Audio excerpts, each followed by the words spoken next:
Muy buenas tardes. Reciban un cordial saludo de quienes conformamos la Escuela de la Función Judicial. Sean todas y todos bienvenidas y bienvenidos a la primera jornada de capacitación principales instituciones del derecho laboral. Antes de iniciar, me permito indicar las instrucciones de este curso. En este proceso de capacitación es importante ingresar al aula Zoom con su nombre y apellido. Favor no usar sobrenombres y mantener encendida su cámara durante todo el curso. Esto ayuda a comprobar su asistencia. Su participación la debe registrar únicamente en el enlace que se compartirá en el chat de esta sala. Tipee los datos requeridos correctamente. Para tener una mejor conexión a Internet, sugerimos colocarse en un lugar cerca de su Wi-Fi y evitar el uso de otras plataformas de Internet mientras dure esta capacitación.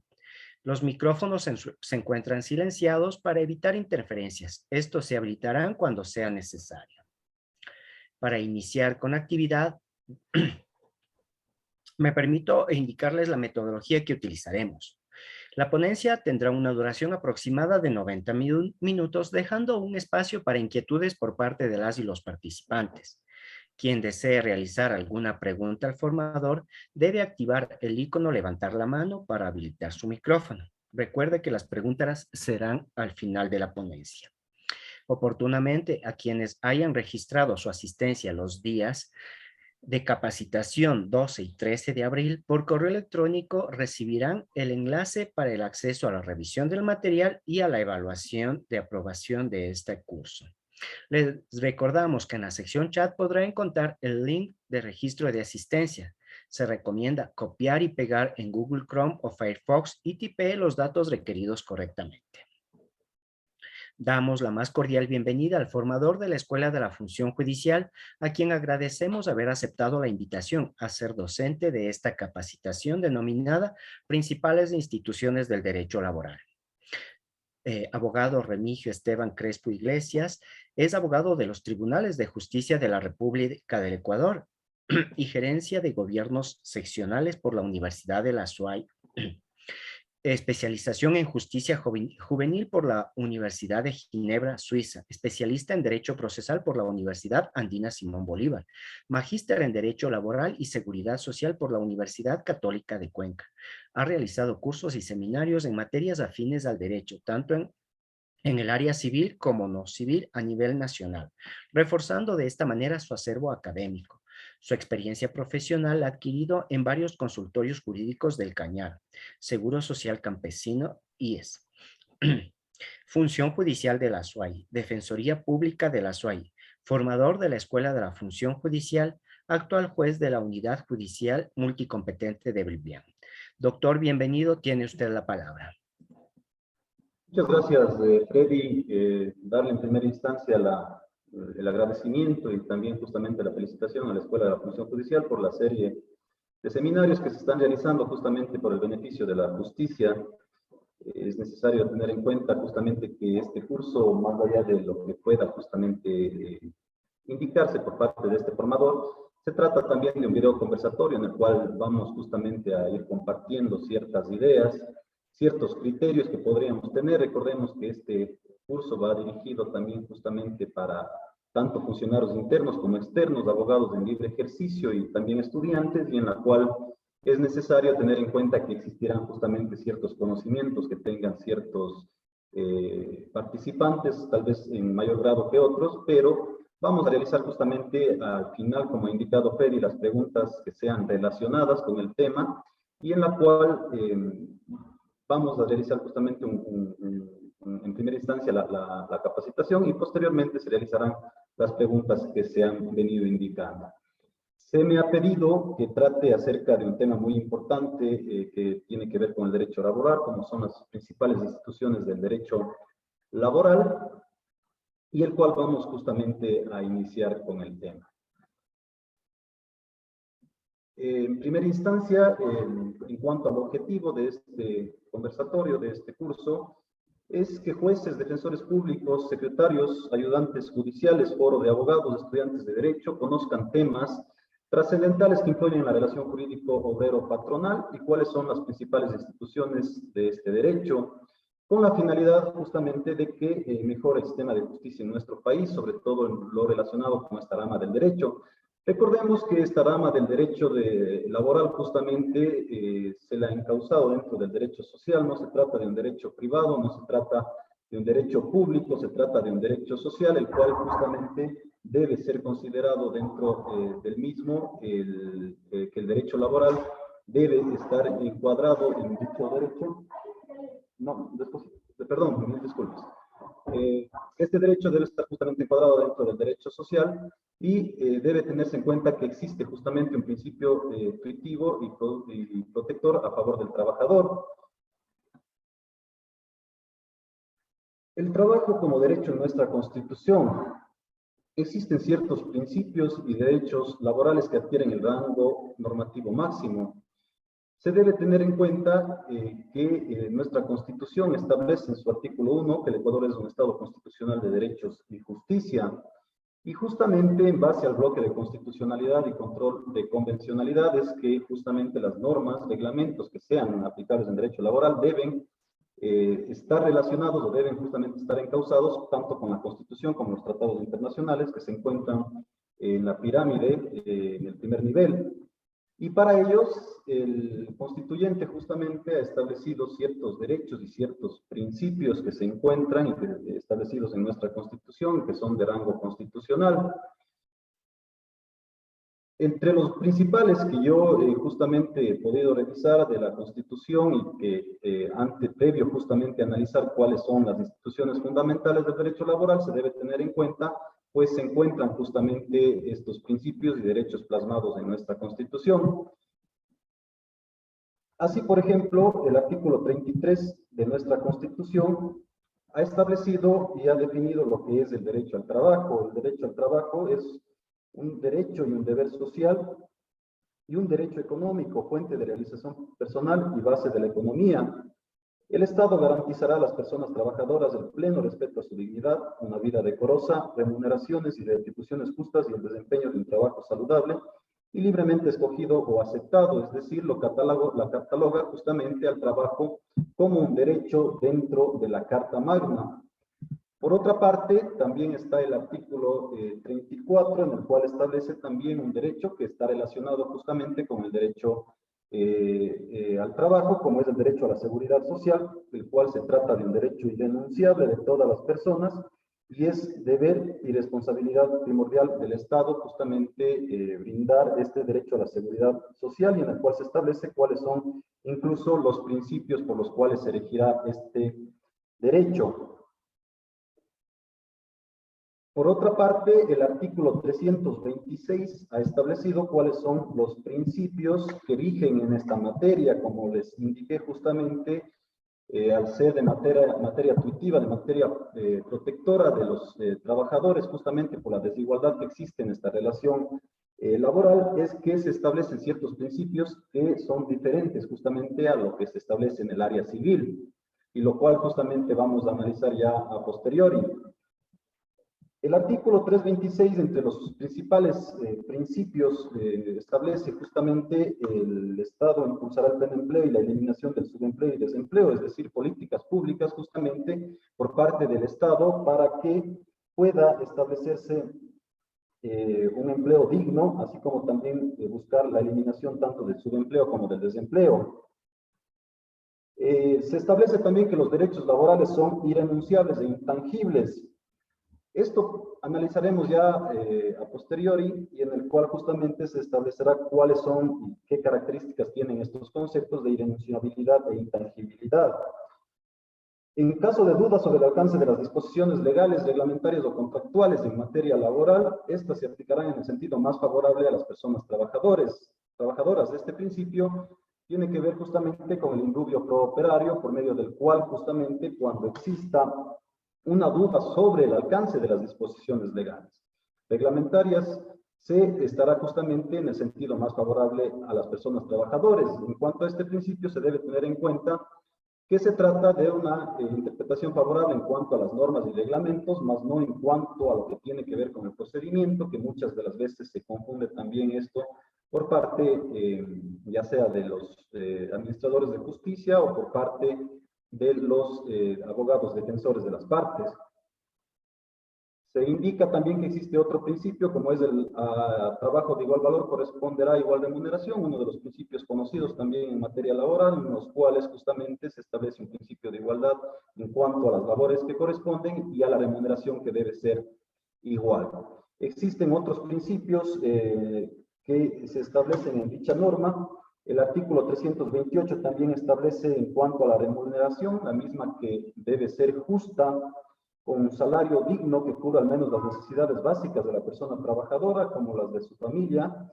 Este también es inembargable, establece nuestra Constitución, salvo para el pago de pensiones por alimentos, como es conocido. El Estado fija y revisa anualmente el salario básico establecido en la ley de aplicación general y obligatoria, como es de conocimiento también de muchos.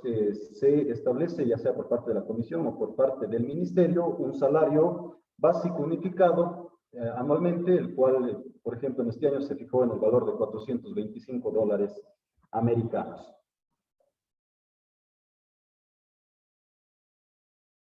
He procedido a elaborar aquí justamente un cuadro en cuanto a lo que tiene que ver con la pirámide de Kelsen, que es conocido por los profesionales del derecho. Y este pirámide de Kelsen está relacionado justamente con el tema laboral. Es así que hemos verificado que existen ciertos niveles, como es de conocimiento, en los cuales los que se encuentran debajo de la pirámide deben acoplarse justamente a los que se encuentran encima de la pirámide en los niveles superiores.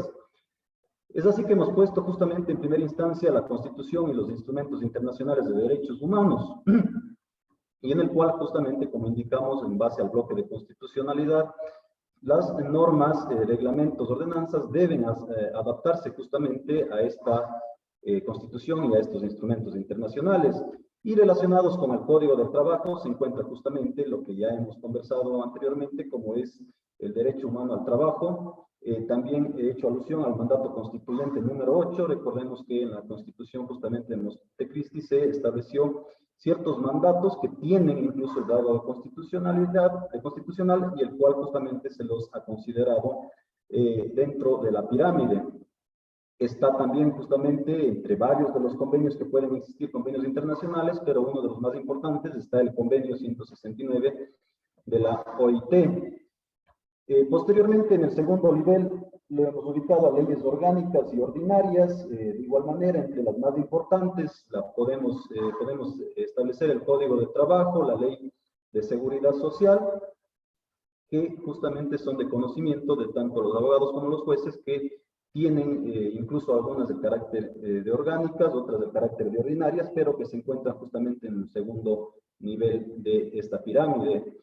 Posteriormente están las normas regionales, decretos y reglamentos. Como es conocido, justamente pueden haber decretos presidenciales, reglamentos que sean relacionados justamente con el área laboral, y el cual también constituyen justamente de ser analizados dentro del presente tema. En el punto número 4 están las ordenanzas, acuerdos y resoluciones. De igual manera, los GAP provinciales o cantonales pueden justamente también establecer ciertas ordenanzas y resoluciones que tengan que ver con el área laboral.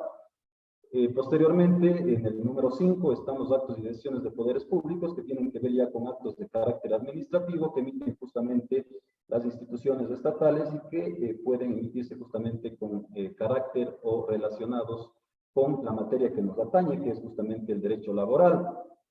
Esta pirámide de Kelsen lo he establecido justamente con la finalidad de que ustedes puedan tener un conocimiento respecto a cómo deberían justamente aplicarse todos estos principios y estos derechos relacionados con el derecho laboral, y con la finalidad de que puedan establecer y tener en cuenta justamente sobre todo de que la Constitución y los instrumentos internacionales son de directa aplicación por parte tanto de los juzgadores como del personal justamente administrativo de los estados, los cuales deben aplicar de manera directa esta Constitución y estos instrumentos internacionales respecto a dichas normas y principios que se establecen en nuestra Constitución. Pasemos entonces justamente al tema, analizar el tema ya de la ley en sí, en cuanto a lo que tiene que ver con el Código del Trabajo y en la cual se establecen ciertos también derechos y principios relacionados con el derecho laboral. Como es conocido, entre empleadores y trabajadores se pueden presentar siempre ciertos conflictos y contradicciones. Por eso es que justamente nuestro legislador implementa normas con la finalidad de regular tales diferencias. Este derecho, como se ha indicado, del derecho laboral es tuitivo, proteccionista al trabajador, justamente por la diferencia que se presenta entre trabajador y empleador. Ello no quiere decir que el juez siempre va a estar a favor del trabajador de ninguna manera, sino que el legislador lo que hace es establecer ciertos derechos y ciertos principios con la finalidad de dar protección al trabajador por la relación desigual que existe justamente entre empleadores y trabajadores.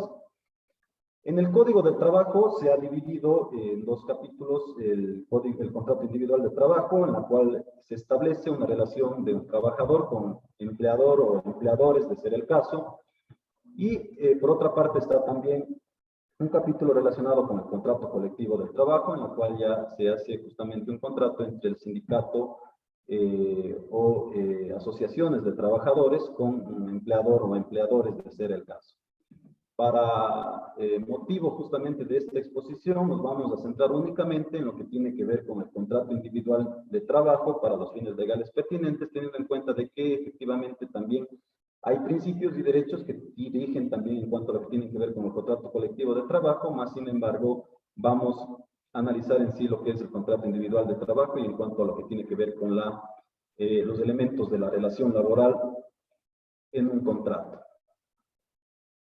El artículo 8 del Código del Trabajo ha definido lo que es justamente el contrato individual. Es así que el artículo 8 ha establecido que el contrato individual del trabajo es el convenio en virtud del cual una persona se compromete para con otra u otras a prestar sus servicios lícitos y personales bajo su dependencia por una remuneración fijada por el convenio, la ley, el contrato colectivo o la costumbre.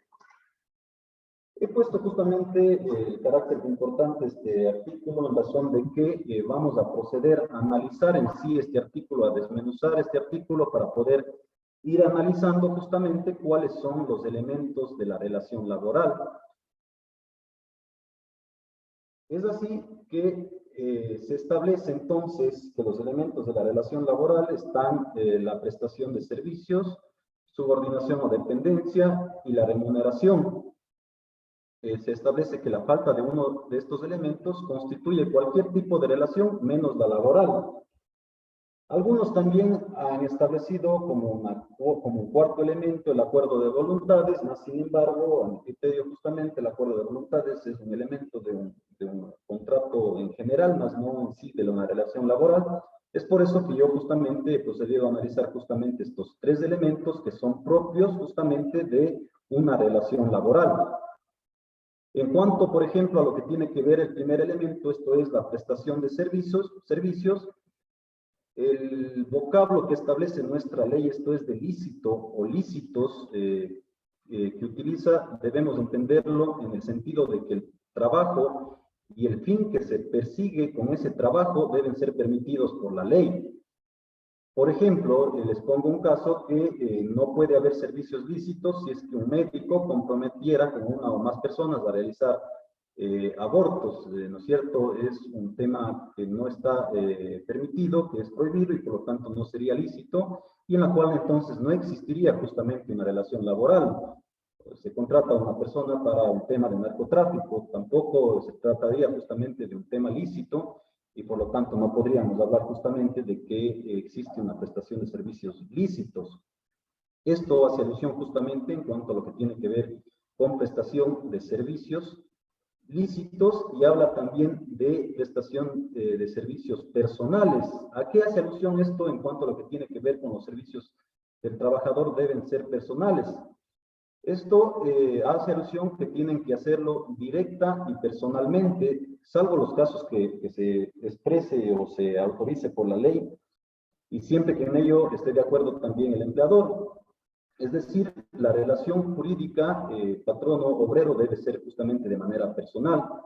Recordemos también que justamente en base a lo que estableció el mandato constituyente 8, quedó eliminado el tema de la tercerización laboral, y en el cual justamente ya no pueden existir estos tercerizadores que existían antes de la Constitución del 2008, y en el cual justamente ahora la relación es directa del empleador justamente con el trabajador. Son quienes acuerdan las relaciones de trabajo, ya sea de manera escrita o tácita, conforme así establece el Código del Trabajo. En cuanto a lo que tiene que ver con la subordinación o dependencia, el segundo requisito, y quizás justamente el más importante de una relación laboral, tiene que ver justamente con el respeto que se deben tanto a las personas jerárquicamente superiores como a los horarios y más reglamentos que se impongan para la armonía que debe existir en todo vínculo contractual. Es decir, justamente debe existir una dependencia entre el trabajador hacia el empleador, con la finalidad de que acate justamente las órdenes que se den, siempre y cuando sean órdenes también justamente de un carácter lícito, y cumpla estas órdenes, estos horarios que se establezcan, estos reglamentos que puedan establecerse dentro de un contrato de trabajo.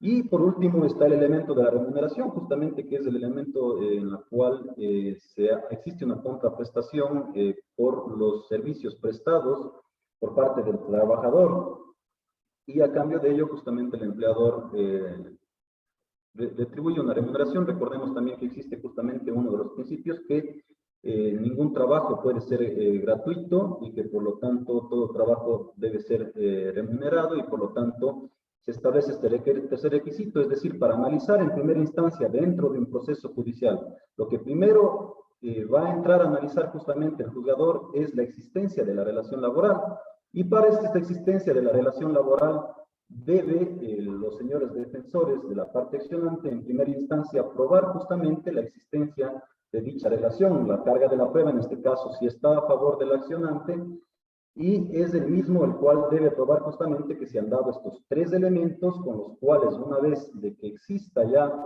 identificado estos tres elementos, el juez va a establecer la existencia de la relación laboral, y posteriormente ya los otros elementos en los cuales puede establecerse justamente como el pago de salarios, ya se invierte la carga de la prueba al empleador. Sin embargo, en cuanto a la carga de la prueba de la existencia de la relación laboral, está con el accionante. Recordemos justamente estos principios para los casos que se puedan plantear en una demanda laboral. Ahora bien, he traído también justamente para el análisis de los presentes elementos de la existencia de la relación laboral ciertas jurisprudencias, con la finalidad de poder tener un mayor entendimiento respecto al caso, al caso que se nos presenta, y en el cual he podido tener justamente una sentencia de la Corte Constitucional número 1434-11-EP. Les comento brevemente cuál fue un poco el caso sobre este tema. Se estableció en primera instancia una demanda por parte de una secretaria de una institución educativa. Ella laboraba justamente en esta institución, demandó a dicha institución el pago de haberes laborales por haber sido despedida. En primera instancia, el juez estableció justamente la demanda con lugar de manera parcial, se mandó a pagar ciertos haberes laborales. La secretaria trabajadora apeló esta resolución, se fue a la Corte Superior y le subió incluso justamente el pago de haberes laborales.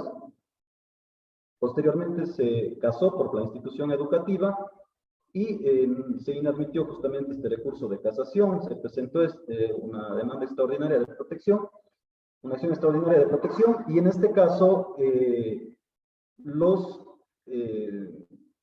jueces constitucionales realizaron un análisis en cuanto al auto de motivación de la inadmisión de esa casación realizada, y en el cual en su parte pertinente establecieron lo siguiente.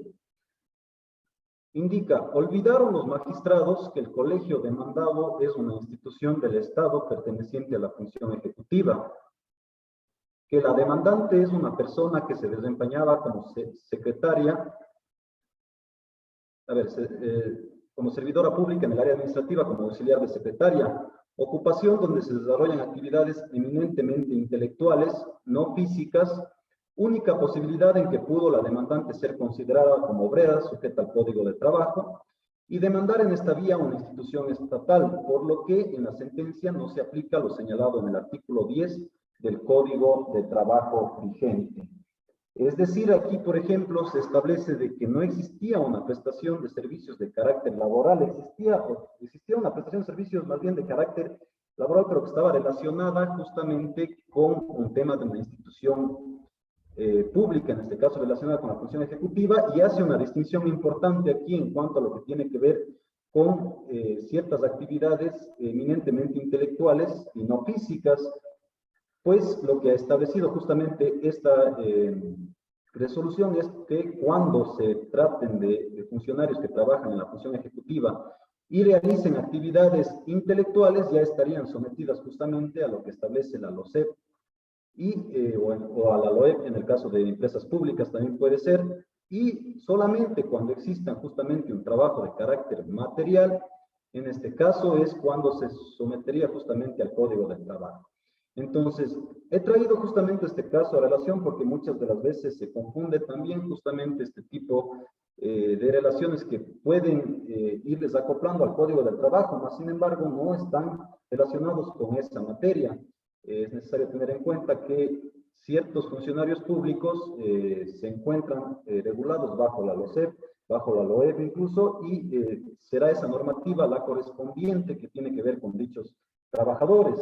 En cuanto a lo que tiene que ver con el Código del Trabajo, se habla justamente de dichos trabajadores, pero aquellos que realicen justamente actividades físicas en cuanto a lo que tiene que ver con instituciones del Estado se refiere.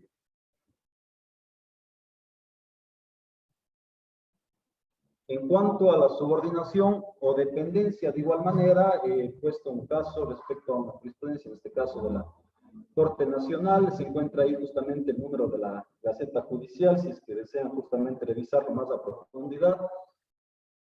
En esta sentencia, en cambio, se hace relación en cuanto a lo que tiene que ver con la subordinación o dependencia, que es el segundo elemento que lo he tratado y el cual tiene que ver justamente con el respeto que deben a las personas superiores, como los horarios y reglamentos, y en los cuales, por ejemplo, en este caso se establece que no existiría una subordinación o dependencia.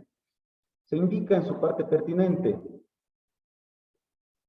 con los documentos de fojas 46, 48 y 50 se determina que el actor actuaba con toda libertad e independencia y no estaba sujeto a ningún tipo de horario de trabajo, lo cual demuestra la carencia de este elemento de todo contrato individual de trabajo, y por el contrario del estudio del expediente ha quedado demostrado que el demandante ejercía las funciones de representación de Bahía Mar Import. Incluso es necesario dejar en claro que el artículo 3 del Código de Trabajo consagra la libertad de trabajo y contratación, mas no la libertad de independencia unilateral y voluntaria del trabajador en la realización de sus labores, pues nos guste o no, debe existir este elemento de subordinación o dependencia. Como vemos justamente en este caso, no existía una subordinación por parte del trabajador, no dependía de las órdenes del empleador, sino que se ha demostrado, es lo que indica dentro del proceso, dentro del expediente, que más bien lo que existía eran unas funciones de representación de la empresa y por lo tanto se establecería de que no existiría este elemento de la relación laboral y por lo tanto no podría configurarse justamente la existencia de relación de trabajo. Podría existir justamente otro tipo de relación contractual, pero no una relación laboral. Y por último, en cuanto a lo que tiene que ver con la remuneración, he podido más bien aquí en este caso encontrar una definición de lo que ha establecido el convenio 95 de la OIT respecto a que los efectos del presente convenio, término salario, significa remuneración o ganancia, sea cual fuere su denominación o método de cálculo, siempre que puede evaluarse en efectivo, fijada por acuerdo o por la legislación nacional, y debida por un empleador a un trabajador en virtud de un contrato de trabajo, escrito o verbal, por el trabajo que éste haya efectuado o debe efectuar, o por servicios que haya prestado o deba prestar. Recordemos también justamente que en este caso las remuneraciones pueden también tener el carácter de mixta, es decir, pueden ser en parte en efectivo o parte también justamente en los beneficios de la empresa, o pueden ser también en su totalidad justamente un salario correspondiente, y el cual este es el tercer elemento que configura la existencia de la relación laboral, debiendo tenerse en cuenta que debe existir justamente una retribución por el trabajo efectuado por el trabajador. Vamos a pasar a un siguiente tema en cuanto a lo que tiene que ver con las instituciones fundamentales que me han pedido justamente que trate dentro de esta capacitación, como es el tema de los horarios. Para analizar el tema de los horarios debemos también justamente remitirnos a lo que establece el Código de Trabajo. En primera instancia está el artículo 47, que ha establecido respecto a la jornada máxima de trabajo, que será de 8 horas diarias, de manera que no exceda de 40 horas semanales, salvo disposición de ley en contrario. Esto es lo que ha establecido justamente por norma general el legislador, de que la jornada debe ser de 8 horas diarias. Más sin embargo, sí existen ciertas excepciones, como se establece incluso en el siguiente inciso, que el tiempo de trabajo en el subsuelo, por ejemplo, es de 6 horas diarias, y solamente por concepto de horas suplementarias, de extraordinarias o de recuperación, podrán prolongarse por 1 hora más con la remuneración y los recargos correspondientes. Es decir, en el tema de trabajos en subsuelo se establece únicamente 6 horas diarias, pudiendo prolongarse por 1 hora más. Igual ocurre también justamente en el caso de los trabajadores adolescentes de 16 a 18 años, en los cuales también justamente se establece un tiempo máximo de 6 horas de trabajo diarias. Ahora bien, puede justamente establecerse una jornada nocturna, que es lo que ha establecido también la ley, que la jornada nocturna se entiende la que se realiza entre las 19 horas y las 6 de la mañana del día siguiente, y que podrá tener la misma duración y dará derecho a igual remuneración que la diurna, aumentada en un 25%. Es decir, las relaciones que pueden existir justamente entre trabajador y empleador, puede establecerse que se trabaje en jornada nocturna. Sin embargo, aquí existe un recargo del 25% que debe darse justamente en su remuneración. En cuanto a lo que tiene que ver con horas suplementarias y horas extraordinarias, si bien justamente se invierte la carga de la prueba dentro de un proceso judicial, más sin embargo, pueden haber justamente casos en los, se invierte la carga de la prueba en cuanto a lo que tiene que ver con el demandado. En este caso, le corresponde también a la parte accionante, si es que asevera que se han trabajado horas suplementarias y horas extraordinarias, probar que efectivamente se han dado las mismas. Existen, el artículo 55 ha establecido el tema de horas suplementarias y horas extraordinarias. Es así que se habla de horas suplementarias. Me parece que existe una pregunta, Freddy, no sé si es que podemos dar paso o le dejamos para el final. Consideraría mejor dejarle al final para poder continuar con la ponencia, y tal vez más adelante hasta se puede solventar con la misma ponencia la pregunta. Se les recuerda que en el chat se está compartiendo el enlace para el registro de asistencia, que es el único medio para que puedan comprobar su participación. Bueno, correcto. Doctor Llanes, entonces, le pido por favor si guarda la pregunta para el final, que vamos a atenderle justamente conforme a lo señalado por la Escala de la Función Judicial. Bien, continuando con el tema, he podido establecer en cuanto a lo que tiene que ver con horas suplementarias, que son aquellas que son laboradas durante el día o hasta las 24 horas, es decir, se prolonga justamente la jornada laboral hasta las 24 horas, y en este caso el empleador debe pagar la remuneración correspondiente a cada una de las horas extras con el 50% de recargo. Es decir, tendría que hacerse un cálculo en cuanto a lo que tiene que ver con cuánto se gana por hora por parte del trabajador, y con esto se le hace un recargo del 50% por cada hora trabajada en cuanto a lo que tiene que ver con hora suplementaria. Si se dan entre las 24 horas y las 6 de la mañana, establece dicho artículo que el trabajador tiene derecho a un 100% de recargo. Y de igual manera, la hora trabajada se aumenta, en este caso sería el doble de lo que gana justamente el trabajador para los fines de liquidación correspondiente. Y por otra parte están las horas extraordinarias, en las cuales se debe diferenciar claramente de las horas suplementarias. En cambio, las horas extraordinarias es las que se realiza el sábado o el domingo, o días de feriados nacionales también justamente, en los cuales deben ser pagados con el 100% del recargo de hora trabajada. Esto es justamente con el doble entonces de cada hora que sea remunerada al trabajador, debiendo tener en cuenta dicha diferencia entre las horas suplementarias que se realizan justamente durante la semana, hasta las 24 horas o hasta las 6 de la mañana, y en cuanto a las extraordinarias, que más bien serían las que se realizan los días sábados y domingos o feriados, las cuales deben ser canceladas con un 100% de recarga.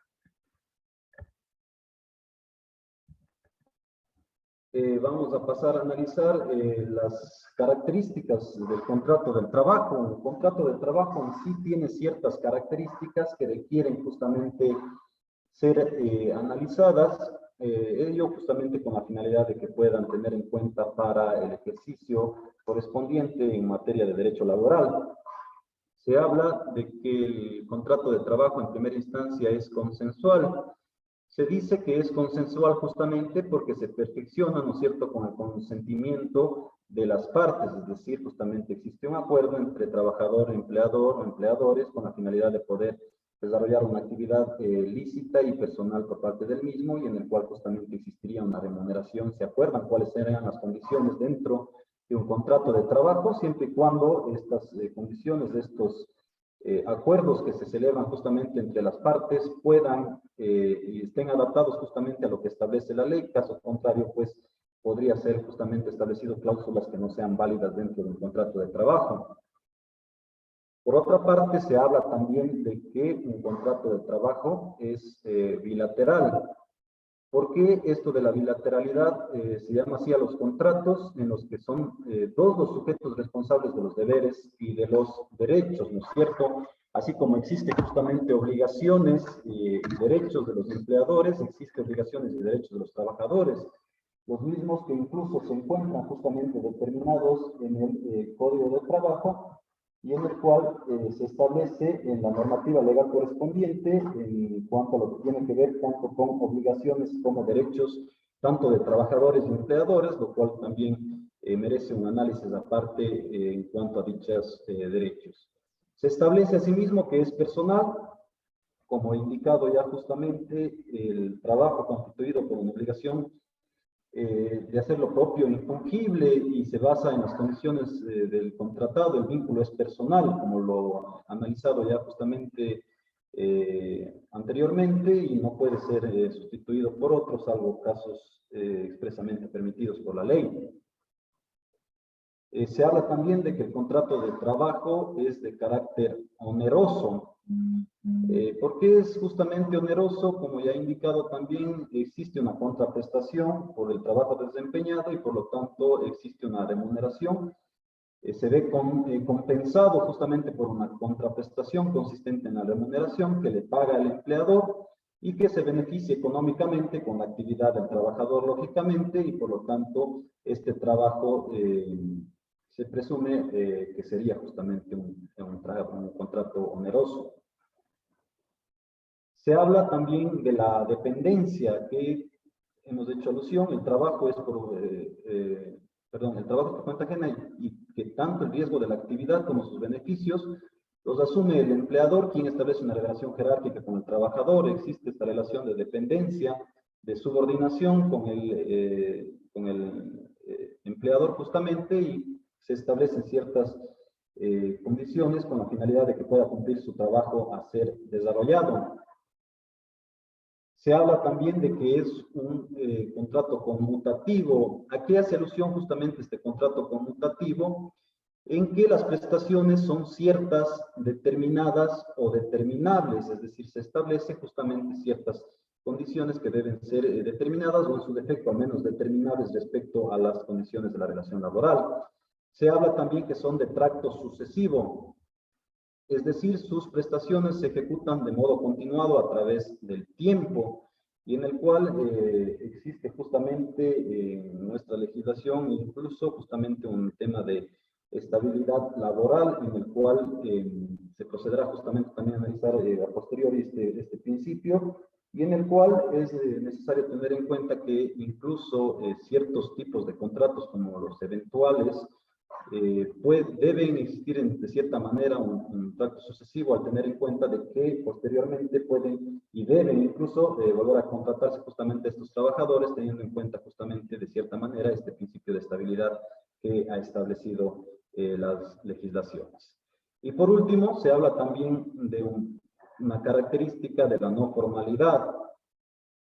Esto ya que no se exige ninguna forma especial que haga su validez, de modo que rige el principio de libertad de formas, es decir, justamente las partes, empleador y trabajador, pueden contratar de manera libre y poner las condiciones que ellos establezcan justamente en su relación laboral, siempre y cuando, como indicado, se adapten a la legislación tanto nacional como también internacional, se adapten justamente a la Constitución, no se podrían establecer cláusulas que serían de carácter inconstitucional o ilegal con la finalidad justamente de que posteriormente no existan problemas en cuanto a lo que tiene que ver con inmunidades en cuanto al contrato de trabajo.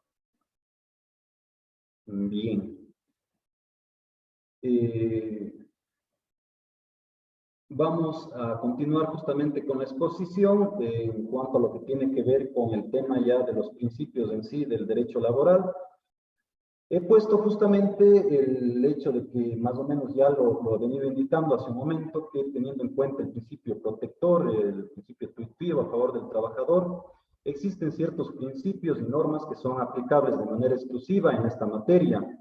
Ello en razón de la vocación de tutela y protección del más débil en la relación laboral. Justamente el legislador establece estos principios que son aplicables de manera exclusiva en derecho laboral, no podrían ser aplicados en derecho civil, pues justamente en derecho civil existiría una igualdad de las partes justamente, y mientras tanto que en el derecho laboral existe una tutela teniendo en cuenta de que el trabajador es el más débil en la relación laboral y por eso justamente se protege ciertos derechos.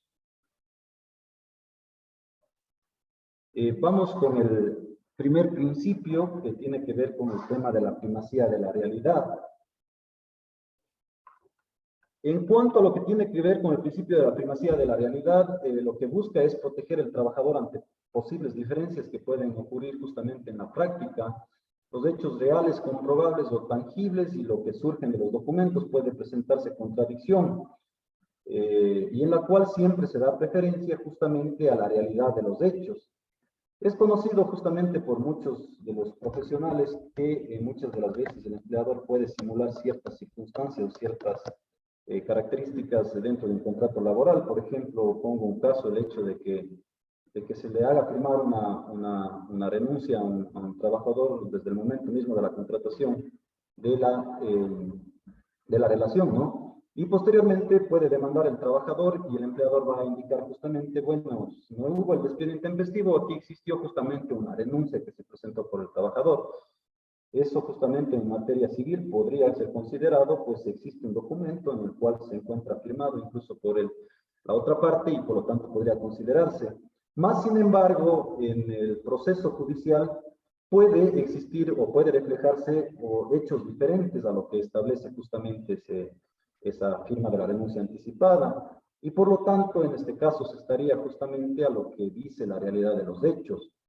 Esto es lo que hace alusión justamente a dicho principio de la primacía de la realidad, debiendo tener en cuenta que este es un principio muy importante en derecho laboral, pues muchas de las veces ciertos empleados que buscan abusar un poco de la ley, buscan justamente simular ciertas circunstancias en cuanto a la relación de trabajo y por lo tanto justamente el legislador lo que hace es darle primacía a lo que ocurre en la realidad de los hechos, a lo que se presente. Para ello justamente también la parte demandante defensor del trabajador justamente deberá también probar justamente dichas circunstancias en cuanto a lo que tiene que ver que han ocurrido de manera diferente a lo que reflejan los documentos de ser el caso. Entonces, es un principio sumamente importante que incluso los juzgadores constantemente están haciendo alusión a este principio, pues muchas de las veces, como indico, se simula ciertas circunstancias por parte del empleador.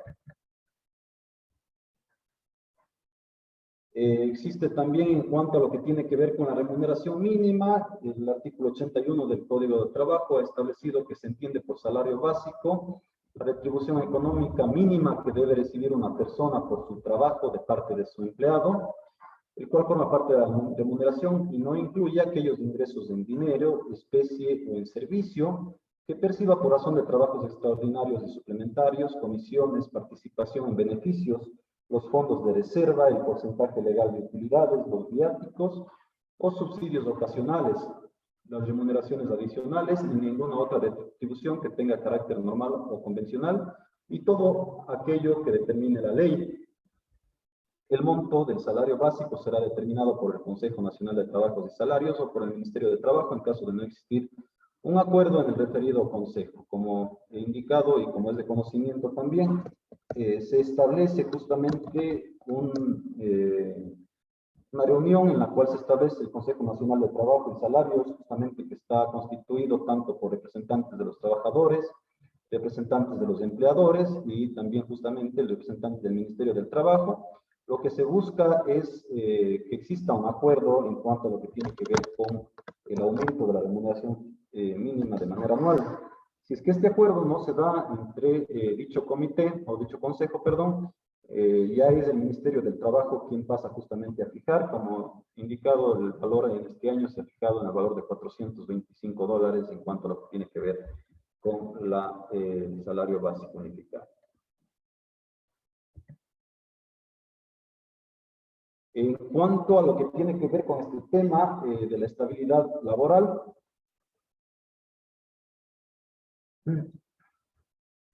podemos decir que la estabilidad laboral es un derecho, una garantía del trabajador para permanecer en su trabajo. Mientras se cumplan con las condiciones que a él se les impone, las condiciones que impone también incluso la ley, se genera la confianza en sus superiores para que pueda continuar con su labor.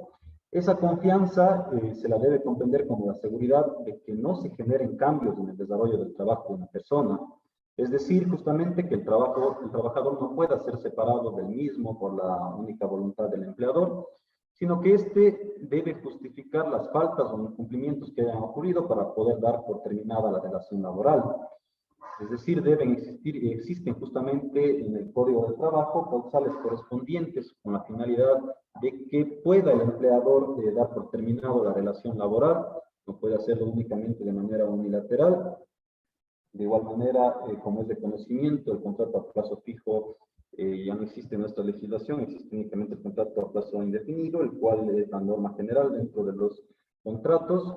Y si es que el empleador quiere acabar una relación laboral de manera unilateral, tendría justamente que irse por las causales del visto bueno correspondientes establecidas en la ley, probar dicha causal y por lo tanto es la manera en la cual se podría justamente terminar un contrato de manera unilateral, o caso contrario también puede hacerse por acuerdo de las partes, o en ciertos tipos de contratos también por la conclusión de obra, periodo de labor o servicios objetos del contrato, por muerte del trabajador o incapacidad permanente, y total para el trabajo, o otras causales que establece justamente el artículo 169 del Código del Trabajo.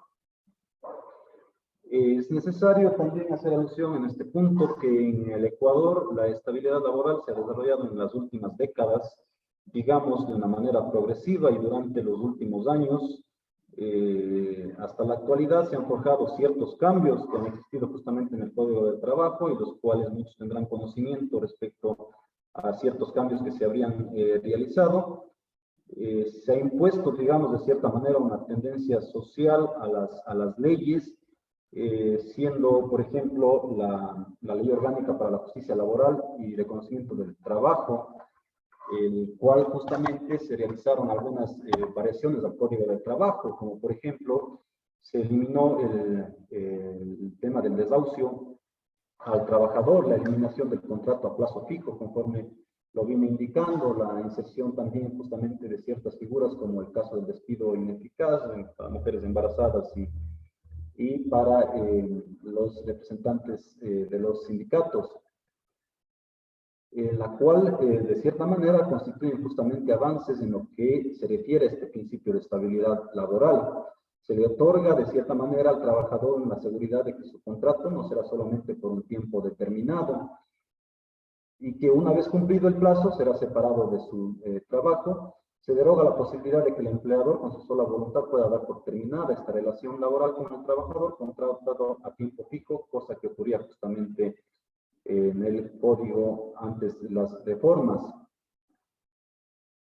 Es decir, justamente han existido de manera paulatina ciertos cambios en el tema de materia laboral, más sin embargo, también existe una discusión en cuanto a lo que tiene que ver ya con el tema de la flexibilización, que es un tema que procederemos justamente a analizar el día de mañana, un tema bastante discutible, que tiene que ver justamente incluso con reformas que se están proponiendo ya por parte del Ejecutivo.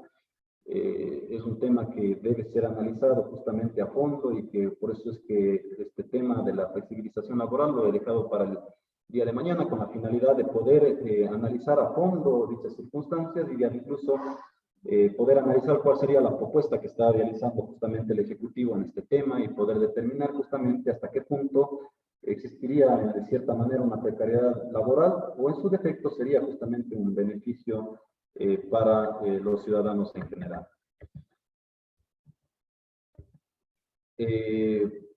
Existe también el principio de irrenunciabilidad e intangibilidad conforme lo indiqué en un inicio pues, del artículo 326 de nuestra Constitución, ha establecido justamente entre sus principios en su numeral 2 que los derechos laborales son irrenunciables e intangibles.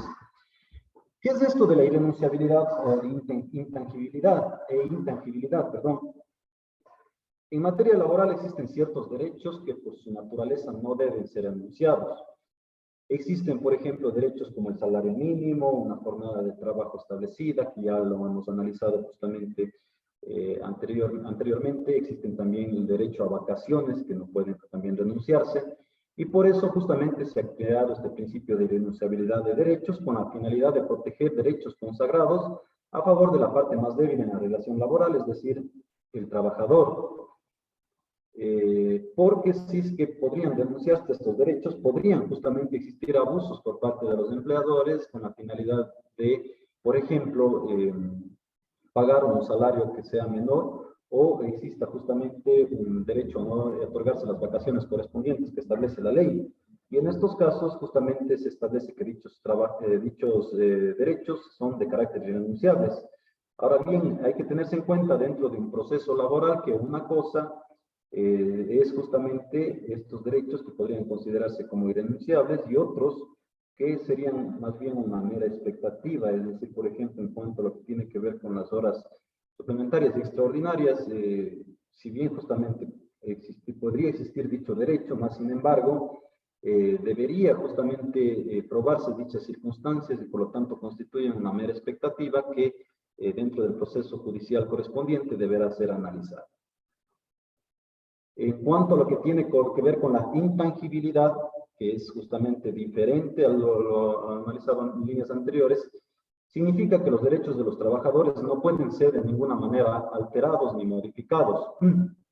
Los derechos del trabajo son intangibles en el sentido que estos no pueden sufrir ningún cambio que represente disminución o deterioro de los mismos.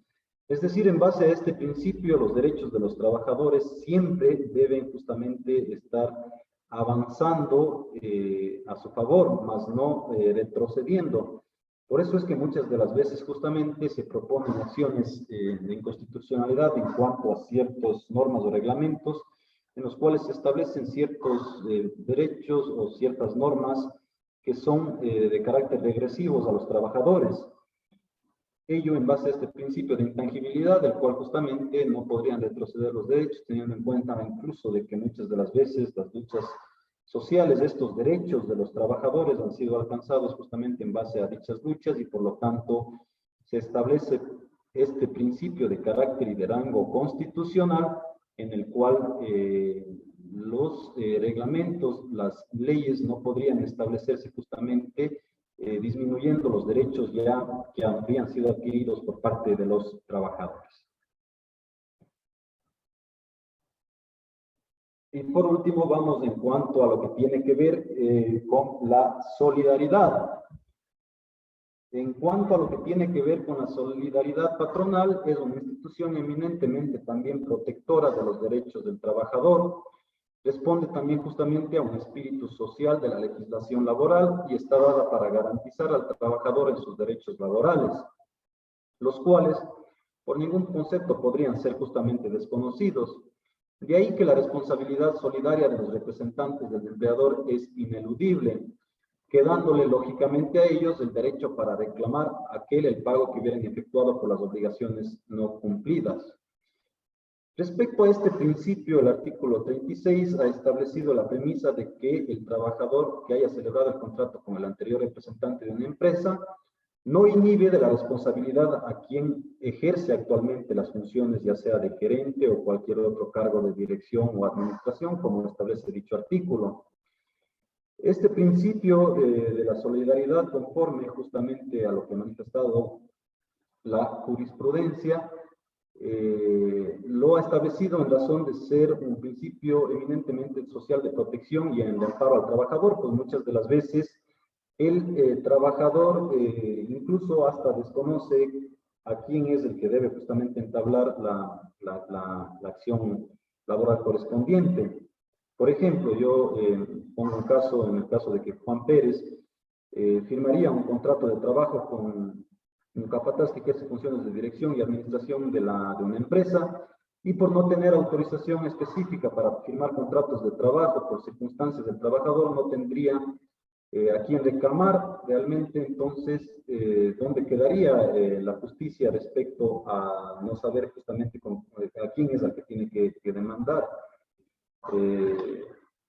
Frente a estos interrogatorios realizados, entonces, corresponde que el legislador establezca ciertos principios, como es este caso de la solidaridad, en el cual atañe a todos los que ejercen funciones de dirección y administración o hayan firmado contratos de trabajo, incluso sin autorización debida. El artículo 41 también justamente del Código del Trabajo ha establecido que cuando el trabajo se realice por dos o más empleadores interesados en la misma empresa, como condueños, socios o copartícipes, ellos serán solidariamente responsables de toda obligación para con el trabajador.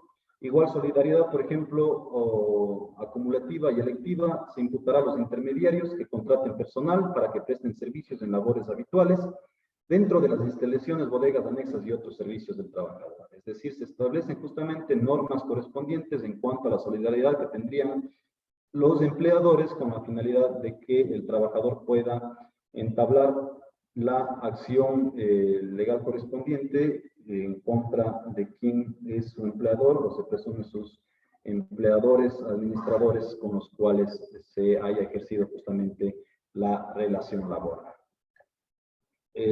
No sé si acabamos justamente con este tema, Freddy, con la finalidad de proceder justamente a continuar con las preguntas que tengan los participantes respecto a estos temas que se habrían realizado. Mañana, como indico, justamente analizaremos ya otro tema que tiene que ver más con un tema un poco medio más de discusión, que es el tema de la flexibilización laboral. Pero en cuanto a los principios de derechos, creo que hemos concluido en cuanto a la exposición se refiere. Podríamos pasar a las preguntas correspondientes. Claro, doctor. Entonces, se les recuerda que en la sección chat se ha compartido el enlace para que puedan registrar su participación en la jornada de hoy. Las personas, los asistentes que deseen realizar sus preguntas al formador de la ponencia realizada en esta jornada, pueden levantar en la parte inferior el icono, pueden accionar en la parte inferior de sus pantallas el icono levantar la mano para accionar los micrófonos. Se procede a se le ha habilitado el micrófono a la abogada Erika Argüella. Puede plantear su pregunta.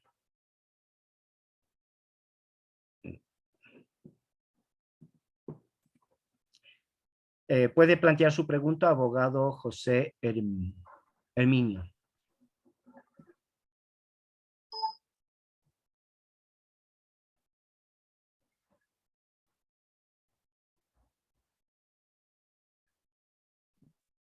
Abogado José Herminio, puede plantear su pregunta.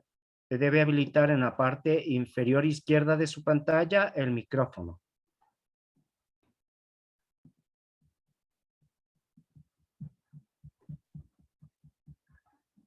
Mientras soluciona el abogado José Herminio, ¿alguien más que desee plantear preguntas? Abogado José López puede plantear su pregunta.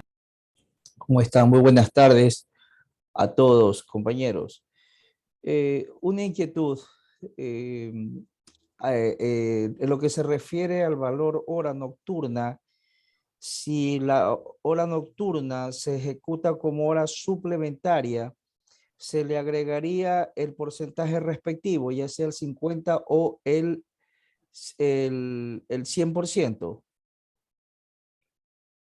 Bien, a ver, lo que he establecido justamente en cuanto a lo que tiene que ver el artículo 47 del Código del Trabajo, en cuanto a lo que tiene que ver las jornadas nocturnas, se ha establecido que la jornada nocturna del 19 a 6 de la mañana se lo hace con un 25% de recargo, pero en este caso siempre y cuando entre el empleador y el trabajador hayan realizado un tipo de contrato que se elaborará únicamente por las noches, ¿no es cierto? Es decir, por ejemplo, yo contrato con usted, doctor López, con la finalidad de que usted me realice un trabajo desde las 22 horas hasta las 6 de la mañana. Entonces, usted ya en el día ya no laboraría, ¿no es cierto? En este caso, lo que establece es de que se establecería justamente la remuneración, el valor de la remuneración diurna, pero aumentada en un 25%. Contrario a ello está justamente lo que ya son las horas suplementarias. Las horas suplementarias, en cambio, son aquellas en las cuales, por ejemplo, yo tengo un contrato de trabajo con usted que usted me labore de 8 a 5 de la tarde. Y en este caso, por necesidad tal vez de la empresa, se requiere que se labore hasta las 20 horas. En este caso, justamente se habla de horas suplementarias y lo que debería cancelarse es con el 50% de recargo. Pero si es que estas horas suplementarias se dan entre las 24 horas y las 6 de la mañana, ya se tiene derecho a un 100% de recargo. No sé si es que le solvente la duda, doctor.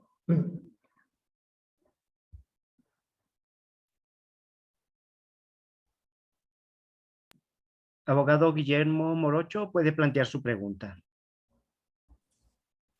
Buenas tardes, doctor, buenas tardes.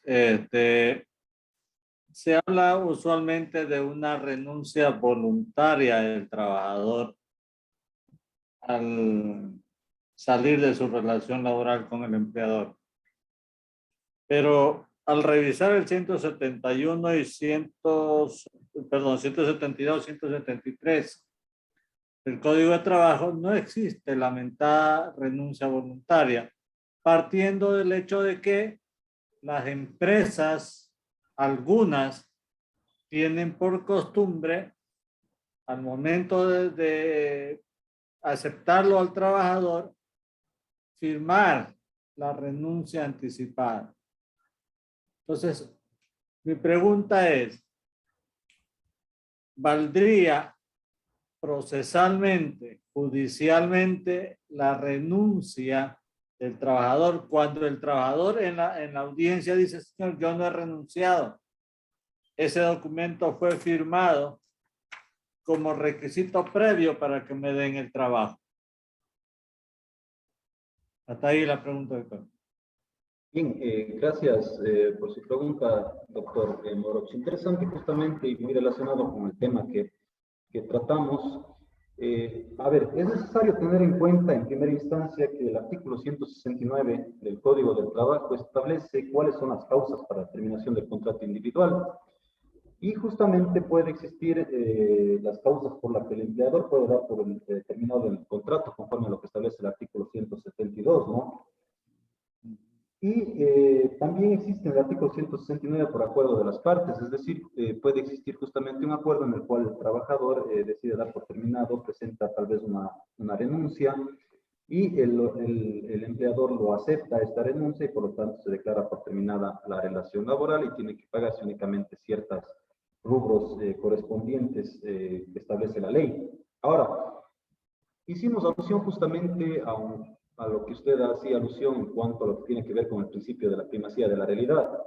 Es muy frecuente, como usted señala, de que los empleadores les hacen firmar a los trabajadores en un inicio justamente la renuncia y posteriormente cuando el trabajador viene indicando de que habría sido despedido, el empleador en el proceso lo que hace es presentar justamente dicho documento y dice, a ver señor, pues aquí no existe ningún tipo de renuncia, aquí lo que hay es no existe ningún tipo de despido, aquí lo que hay es la renuncia, aquí está el documento en el cual justamente se renunció. Y por eso hacíamos alusión a este principio de la primacía de la realidad, en el cual justamente los hechos son primarios a lo que ocurre en documentos, pero no basta únicamente con que esto haya sido alegado. Es decir, por ejemplo, en base al principio de libertad probatoria establecido en el Código Orgánico General de Procesos, el trabajador accionante, en este caso, podría presentar cualquier tipo de prueba que desvirtúe dicha circunstancia. Por ejemplo, voy a poner un tema que se me ocurre en este momento, el hecho de que se realice una pericia justamente a dicho documento con la finalidad de que se establezca en qué fecha fue firmado dicho documento. Como ustedes conocen, hay ciertos informes periciales que pueden establecer si es que dicha firma fue realizada últimamente o ya tiene justamente una data anterior.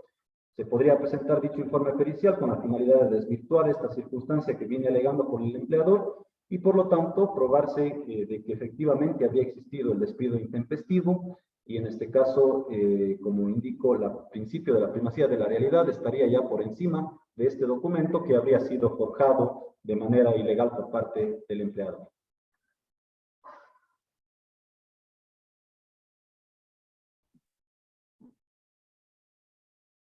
Abogada Amelia, puede plantear su pregunta. Doctor, muy buenas tardes. ¿Me escucha? Sí, se lo Doctor, escucha. ¿cómo está? Mire, en cuanto a las horas suplementarias, en el artículo 55, en la última parte, menciona que se proceda con autorización del inspector de trabajo y se observen las siguientes prescripciones. Un supuesto caso, una persona nunca tuvo contrato de trabajo, todo y fue despedida de manera intempestiva. Dentro de un proceso laboral, ¿de qué manera se reclamarían las horas suplementarias si esta persona nunca tuvo un contrato de trabajo, pero fue despedida de manera intempestiva? Si aquí en el artículo dice eso, que tiene que haber una autorización, ¿cómo podría obtener una autorización? Como le menciono, doctor, si nunca esta persona tuvo un contrato escrito ni nada, solamente de manera verbal. Bien, gracias, doctora Panamá.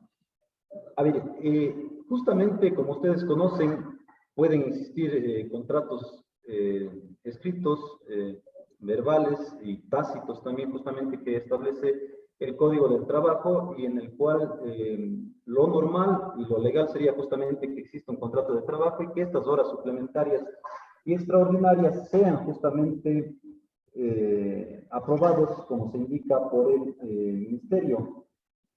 Es normal justamente esta circunstancia que pueda ocurrir en cuanto a los empleadores que realizan un trabajo responsable y lo que piden es justamente dicha autorización para que se desarrollen justamente estas horas suplementarias y extraordinarias. Más sin embargo, como usted indica, en nuestro país por lo general no es muy regular que se regularicen, digamos así, valga la redundancia, justamente estas situaciones y por lo tanto se establece el caso y la pregunta, en este caso, ¿cómo podría justamente establecer las horas suplementarias y horas extraordinarias?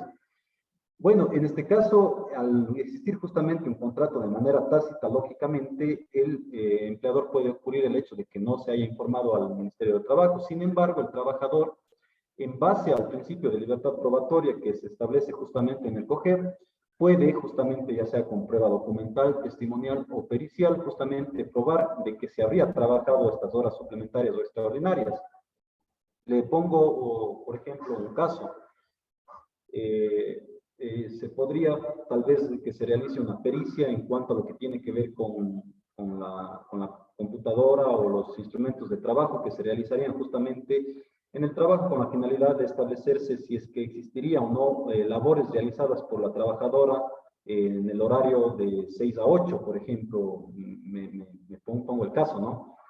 O, por ejemplo, prueba documental, el hecho de que se presente documentación en la cual se establecía de que efectivamente ella a esa hora entregaba ciertos documentación o entregaba cierta mercadería respecto a que ella estaba justamente desempeñando sus labores a las 8 de la noche.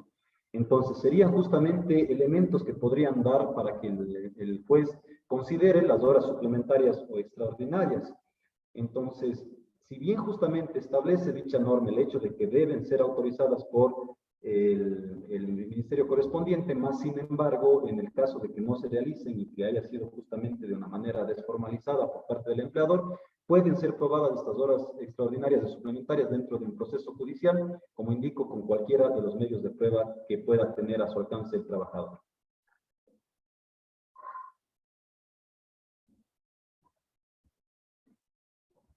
Doctor, voy a dar lectura a una pregunta que plantearon en el chat. Pide disculpas porque tiene mal el micrófono.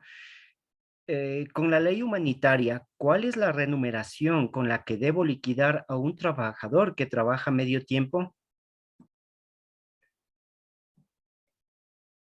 A ver, por favor, si es que me aclara la pregunta, no sé cómo le plantean. Me decía con la ley humanitaria, pero en cuanto al medio tiempo. Sí, con la ley humanitaria, ¿cuál es la remuneración con la que debo liquidar a un trabajador que trabaja medio tiempo?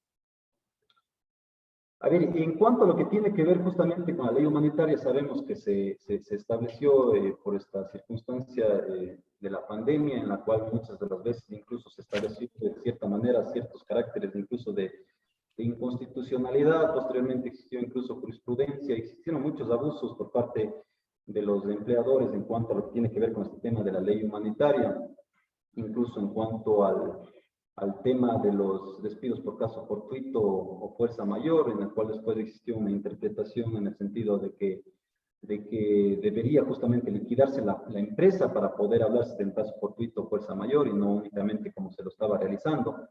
Ahora, en el caso de la ley humanitaria, justamente se establecía la posibilidad de que exista contratos a medio tiempo. Justamente lo que debería liquidarse es conforme a lo que establece dicha ley, conforme a lo que se estableció. Sin embargo, es necesario tener en cuenta que ciertas normas establecidas justamente en esta ley humanitaria violan ciertos derechos en los cuales incluso se habrían propuesto ya ciertas acciones de inconstitucionalidad, pues son violatorios a los derechos, a ciertos principios, incluso que los hemos hecho alusión en este caso, como es en el caso de la intangibilidad, como es el caso justamente de la irrenunciabilidad de derechos, como es el caso de la estabilidad, y en los cuales justamente se han analizado ya en algunos casos y se están analizando justamente ciertas normas inconstitucionales dentro de dicha ley.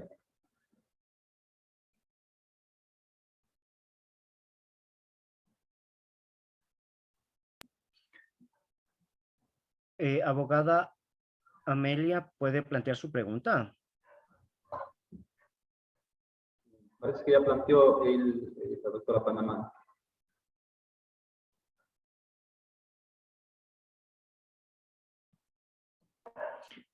Abogado David Valladares, ¿puede plantear su pregunta? Ok, buenas tardes, gracias. Doctor, una pregunta. Las empresas que trabajan en turno rotativo, el turno que entra de las 14 horas hasta las 10 de la noche y desde las 10 de la noche a las 6 de la mañana, ¿pueden hacer los horarios especiales autorizando al Ministerio de Trabajo para evitar pagar las horas suplementarias y las extraordinarias? Buenas tardes, gracias. A ver, los artículos justamente establecidos en cuanto a lo que tiene que ver con horas suplementarias y extraordinarias se encuentran establecidos dentro de la ley. Se podrían establecer ciertas condiciones en el contrato, más sin embargo es la ley la que establece justamente cuáles son los horarios a ser laborados. Se establece justamente claramente respecto a las horas a ser laboradas, que debe trabajarse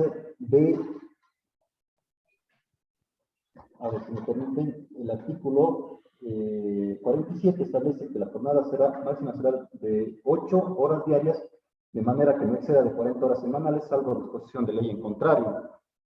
Ahora, ¿qué es lo que establece justamente el artículo 48 del Código de Trabajo? Indica que las comisiones sectoriales y las comisiones de trabajo determinarán las industrias en que no sea permitido el trabajo durante la jornada completa y fijarán el número de horas de labor. La jornada de trabajo para los adolescentes no podrá exceder de 6 horas diarias, es decir, justamente existen ciertas circunstancias en las cuales se podría establecer una jornada especial, más sin embargo, la norma general es de que se establezca conforme a lo que establece el artículo 47, el tiempo de la jornada máxima, y ya las horas que se trabajen ya posteriormente serán suplementarias o las de fin de semana ya serán extraordinarias. Gracias, doctor.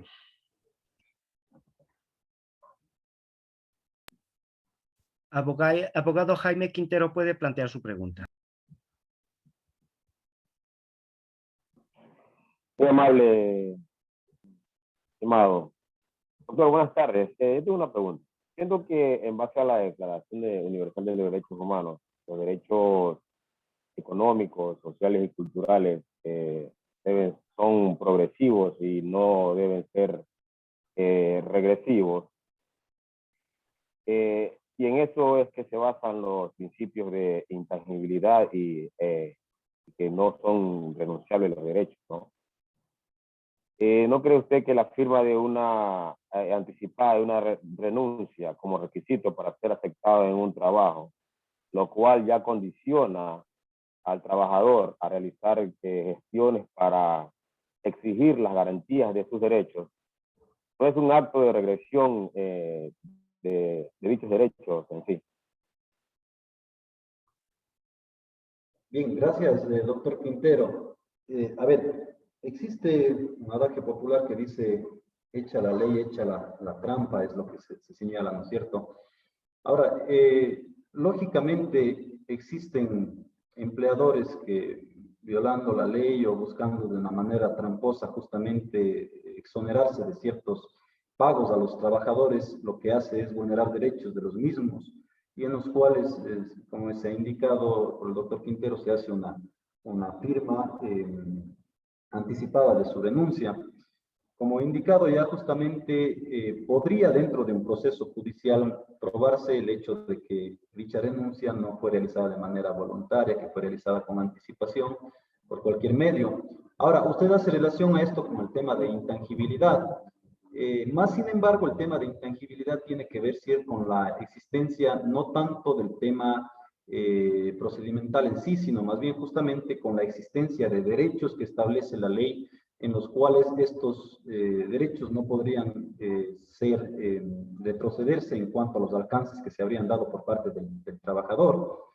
Por ejemplo, en el caso de que exista una ley en la cual se establezca ya no un tiempo, un horario mayor del tiempo máximo de trabajo, por ejemplo, se indica de que ahora se elaborarán 10 horas, lógicamente sería justamente un tema de regresión de derechos en cuanto a lo que tiene que ver con los alcances que se habrían realizado ya en cuanto a dicho derecho de horas, el tiempo máximo de trabajo.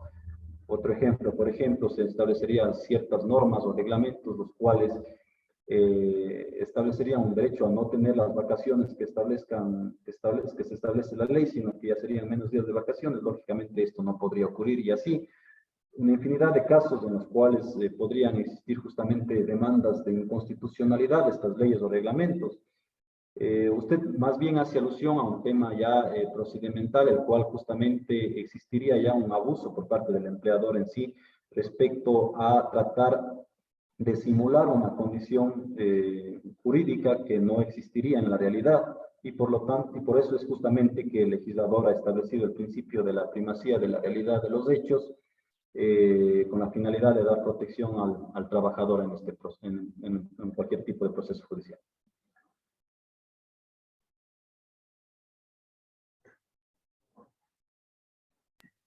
Abogada Ángela Bonilla puede plantear su pregunta.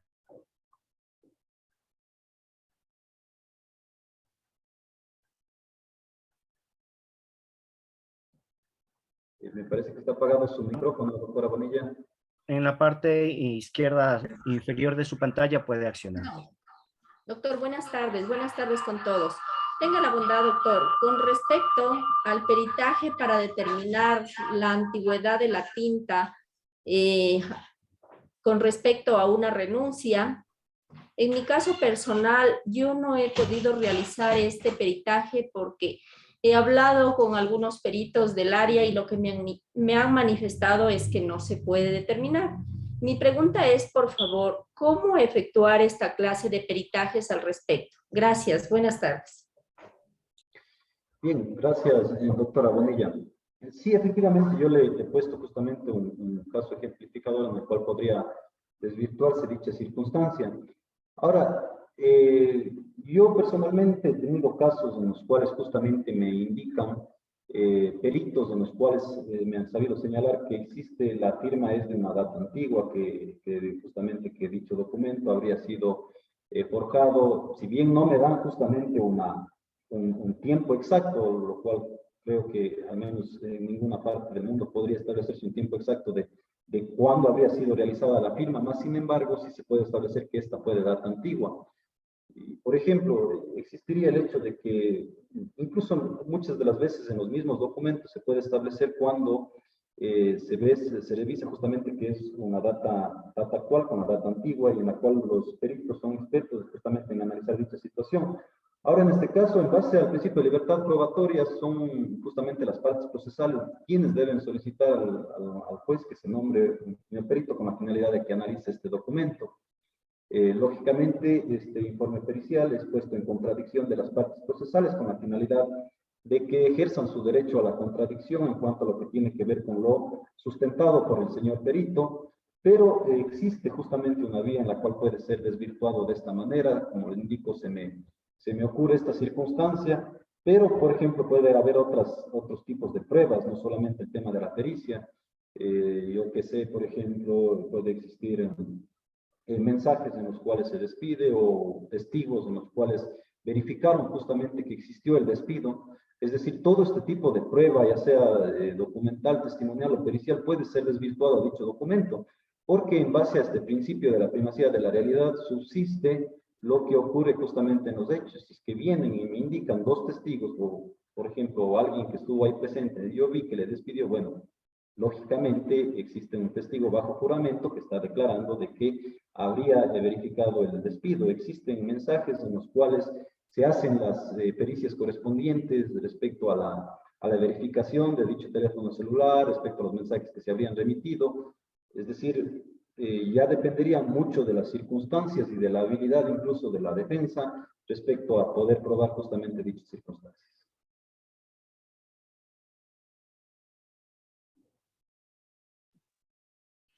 Abogada María Auxiliadora, puede plantear su pregunta. Sí, muy buenos días con todos. Tengo dos inquietudes para el doctor Crespo.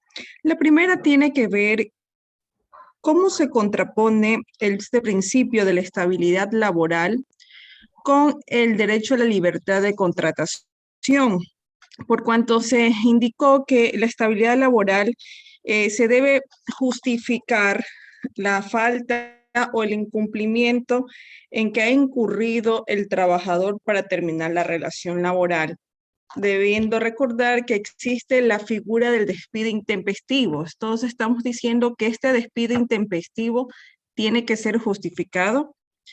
Esa es la primera pregunta. La segunda inquietud tiene que ver con el principio de la solidaridad. Es más fácil, a mi criterio, la solidaridad en cuanto a personas jurídicas, pero planteo un caso concreto en cuanto a personas naturales. Por ejemplo, se contrata a un recepcionista de un hotel a nombre de una persona natural, o sea, está con RUC de persona natural, pero sin embargo, en el trayecto del tiempo, en el lapso del tiempo, ese negocio pasa a nombre de otra persona. O sea, el RUC de ese negocio está a nombre de otra persona que tiene que ver con algún parentesco, alguna familiaridad entre ellos. ¿cómo plantearía yo una demanda de solidaridad cuando fue otra persona teniendo el antecedente de que no existe un contrato de trabajo escrito, más que un contrato de trabajo verbal, lo que es reconocido por la ley? ¿Cómo plantearía yo una demanda contra una persona la cual no me contrató, pero es a nombre de quien se encuentra el negocio, en este caso concreto, un hotel, y no fue esta persona que me contrató, sino que fue otra, la cual ya no es propietaria? Esas serían las inquietudes para el doctor. Muchas gracias. Gracias, doctora Castillo. Bien, dando contestación a sus preguntas realizadas, voy en primer lugar en cuanto a lo que tiene que ver con la pregunta de estabilidad versus libertad de contratación. Este es un tema bastante discutido actualmente. Justamente el día de mañana vamos a analizar el tema de la flexibilización laboral, y en el cual ya incluso existe una discusión de índole tal vez ideológico en cuanto a este tema. Es decir, justamente por un lado está una estabilidad que debe existir justamente en los trabajadores. Existían estos principios que han sido sustentados por varios doctrinarios del derecho laboral, pero se habla también de una nueva corriente ya en cuanto a lo que tiene que ver con la flexibilización laboral, la misma que desde los años 80 y sobre todo con fuerza en los años 90 se vinieron ya de manera, imponiendo de cierta manera en ciertos estados. Este análisis de la flexibilización laboral es importantísimo irlo analizando. Como indico, el concepto este de flexibilidad laboral surge como respuesta, digamos, a la rigidez que podría existir en el mercado laboral, en la cual mediante leyes lo que se busca es proteger a los trabajadores, y a tal punto las empresas se podrían ver perjudicadas. Y por ello justamente hablan de que debería existir una flexibilización laboral, puntos que deben ser, como indico, analizados a profundidad. Existe actualmente una propuesta incluso por parte del presidente de la República con cierto carácter de flexibilización laboral. Sin embargo, lo que han establecido justamente los doctrinarios y la jurisprudencia es que debe existir justamente un derecho a la estabilidad laboral de los trabajadores. Y esto teniendo en cuenta justamente que es necesario que exista una vida digna, una necesaria tranquilidad de un trabajador para poder desempeñar una vida a futuro, tener una planificación a futuro en cuanto a su vida familiar y social. El hecho de que existan contratos a plazo fijo puede dificultar esta circunstancia en el sentido de que no existiría una expectativa a futuro en cuanto al trabajador. Existe una incertidumbre en cuanto a su tema laboral respecto a si va a conseguir posteriormente un nuevo trabajo. Entonces, por eso es justamente que se crean estos principios de estabilidad. Efectivamente, por otro lado está el tema de la libertad de contratación, que justamente de ninguna manera en cuanto a la libertad de contratación se le prohíbe en sí a los empleadores, más sin embargo deben sujetarse a lo que establece justamente el Código de Trabajo, que es tuitivo y proteccionista a favor del trabajador.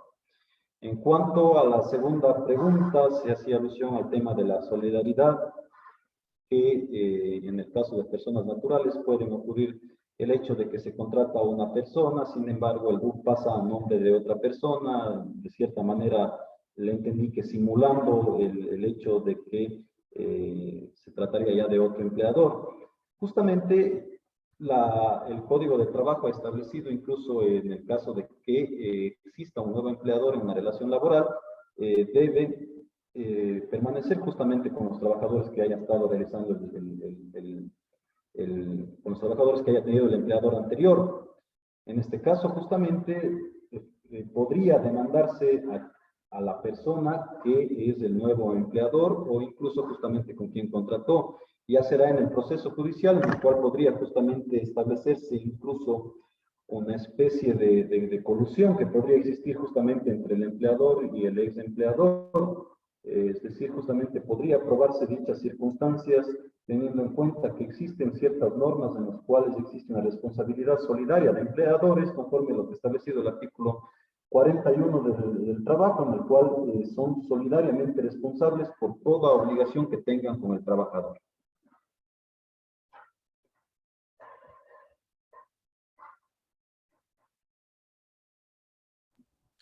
Abogado Cristian David puede plantear su pregunta.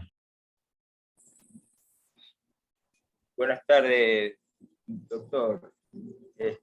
Sí, la pregunta solamente era sobre el principio de duda a favor del empleado. O sea, no sé si usted podría explicar un poquito sobre eso, sobre ese principio. O sea, porque a veces cuando hay duda en cierto comprobar ciertas pruebas y no está claro, entonces se debe de fallar a favor del empleado. O sea, eso no era mi inquietud. Si usted puede ser tan amable de explicar un poquito cómo se puede usar esa institución jurídica a favor de la defensa o para contradecir. O sea, si usted puede hacer el favor de darnos una noción de ese principio. Gracias. Bien, gracias, doctor Pinela, por su pregunta. El artículo 326 de la Constitución, justamente que hice alusión en el inicio de la exposición, establece justamente que en caso de duda sobre el alcance de las disposiciones legales, reglamentarias o contractuales en materia laboral se aplicarán en el sentido más favorable a las personas trabajadoras. Es lo que se denomina justamente con el principio indubio pro operario. Sin embargo, como lo indiqué ya hace un momento, esto no tiene que ver justamente con una duda que puede ocurrir en el tema procedimental. Muchos confunden esta circunstancia en el sentido de que en el caso de que un juicio exista duda del juzgador si fue o no fue, le doy yo al trabajador. No, o sea, el tema no es que el juez está a favor de los trabajadores, no es que dentro de un proceso él está inclinado a favor de los trabajadores, eso no es de ninguna manera así. Lo que establece justamente este principio es que muchas de las veces pueden existir dudas en las normativas legales correspondientes. Existen disposiciones reglamentarias o legales o reglamentarias que tal vez no presentan cierta claridad, o existe justamente un tema de conflicto que pueda presentarse. En este caso se señala que dicha interpretación debe aplicarse en el sentido más favorable a las personas trabajadoras, es decir, la favorabilidad es en cuanto a lo que tiene que ver con el tema de las leyes, más no en un tema procedimental en sí, en cuanto a lo que tiene que ver con el proceso laboral.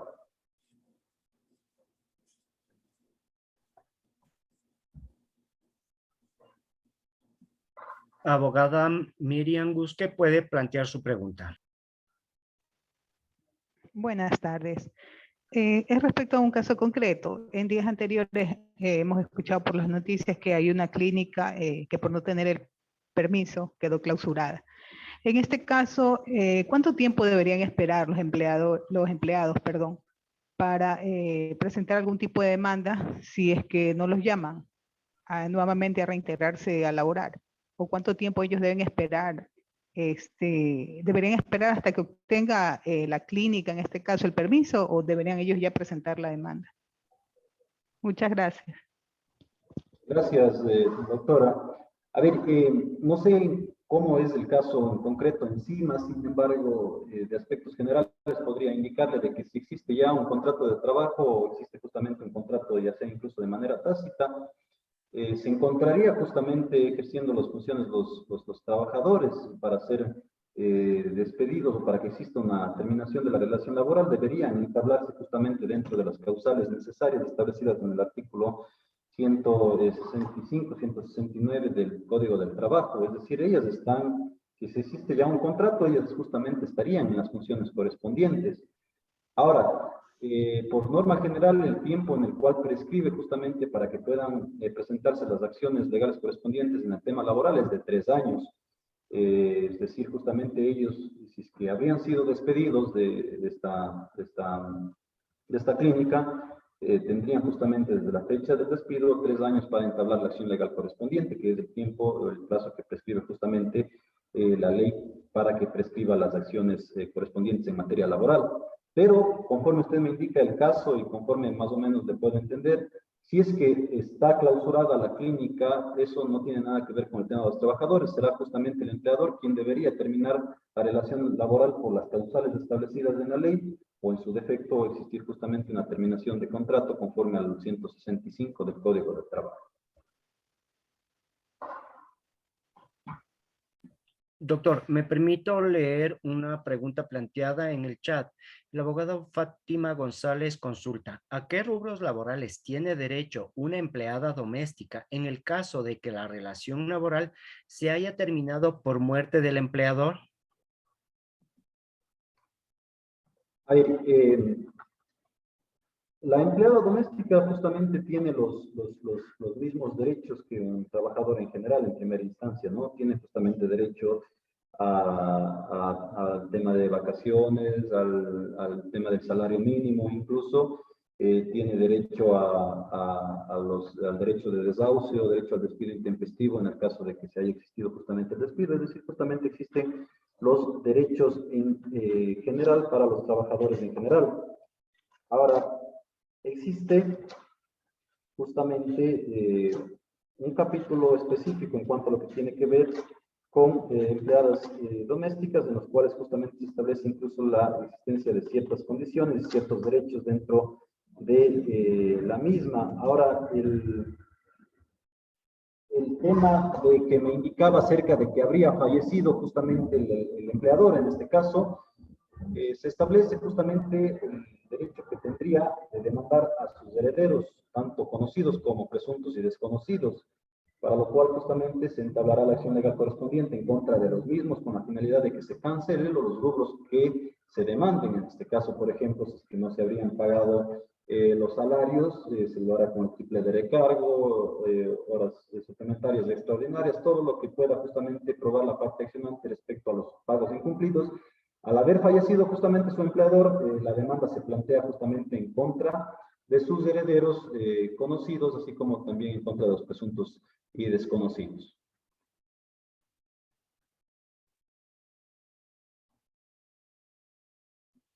Abogado Luis Aguilar puede plantear su pregunta. Muy buenas tardes con todos. Buenas tardes, doctor Remigio.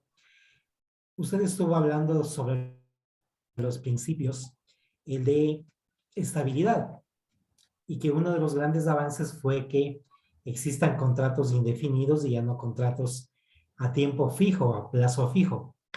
Pero con la vigencia de la ley de apoyo humanitario se dieron los contratos especiales emergentes, los cuales pueden ser renovados hasta 2 años y pueden ser terminados en cualquier momento. Y el trabajador no tiene derecho a recibir ninguna indemnización por despido intempestivo. Ese tipo de contrato no sería una de las excepciones posiblemente o que está transgrediendo el principio de estabilidad. Gracias, doctor Aguilar, por su pregunta. Sí, efectivamente, como lo había mencionado, esta ley humanitaria justamente contenía ciertas regulaciones que de manera expresa incluso justamente violaban derechos constitucionales a mi criterio, y justamente ello es lo que habrían analizado ciertos doctrinarios en cuanto al tema del derecho laboral. Existían justamente ciertos tipos de contratos en los cuales se los llamaban de especiales emergentes debido justamente al tema de la pandemia, y en el cual se establecía el hecho y se regresaba incluso justamente a un tipo de contrato temporal, y en el cual dichas circunstancias podrían incluso ser planteadas acciones de inconstitucionalidad en cuanto a lo que tiene que ver con estos derechos. Más sin embargo, es una ley justamente que se encuentra dada dentro de la legislación. El juez, al analizar justamente estos casos, se ponía incluso un poco en conflictos en el análisis justamente de aplicar directamente la Constitución en cuanto a lo que tiene que ver con estos principios, en cuanto a las normas que existían. Incluso muchos juzgadores mandaron a consulta justamente esta circunstancia con la finalidad de que pueda resolverse, porque, como indico, existía ya un conflicto entre la Constitución y esta ley. Se podría incluso hacer alusión justamente a temas constitucionales en cuanto a lo que tiene que ver con este tipo de contratos que se estableció. Más sin embargo, justamente hay que tener en cuenta ciertas circunstancias que se presentaron en la pandemia, ¿no? Y en la cual justamente lo que buscaban los estados, tal vez de una manera apresurada, justamente era el hecho de poder hacer que subsistan las empresas, en la cual justamente por ello fue la desesperación del Estado de poder tal vez implementar justamente cierta carácter de flexibilización en cuanto a lo que tiene que ver con la estabilidad laboral. Sin embargo, existen ya pronunciamientos tanto de la Corte Constitucional como de la Corte Nacional respecto a estos asuntos, en los cuales se ha establecido justamente ciertos caracteres de inconstitucionalidad en cuanto a lo que tiene que ver con estos aspectos de la ley.